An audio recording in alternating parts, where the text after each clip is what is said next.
मार्का हक में कामयाबी, जनरल आसिम मुनीर की फील्ड मार्शल तकरूरी। सोशल मीडिया पर फील्ड मार्शल फातेह हक आसिम मुनीर टॉप ट्रेंड बन गया है। सोशल मीडिया सार्फिन की जानिब से मुबारकबाद के पैगाम भी दिए जा रहे हैं।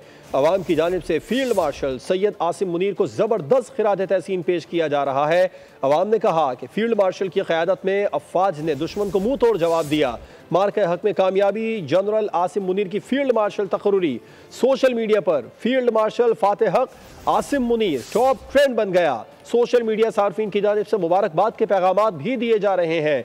अवाम की जानिब से फील्ड मार्शल सैयद आसिम मुनीर को ज़बरदस्त खिराज तहसीन पेश किया जा रहा है और अवाम ने कहा कि फील्ड मार्शल की क़यादत में अफवाज ने दुश्मन को मुंह तोड़ जवाब दिया है। मार्का हक में कामयाबी मिली, जनरल आसिम मुनीर की फील्ड मार्शल तकरीरी हुई। सोशल मीडिया पर फील्ड मार्शल फातेह हक आसिम मुनीर टॉप ट्रेंड बन गया है। सोशल मीडिया सार्फिन की जानिब से मुबारकबाद के पैगाम भी दिए जा रहे हैं। सब्सक्राइब करें और बेल दबाएं ताकि कोई खबर रह न जाए।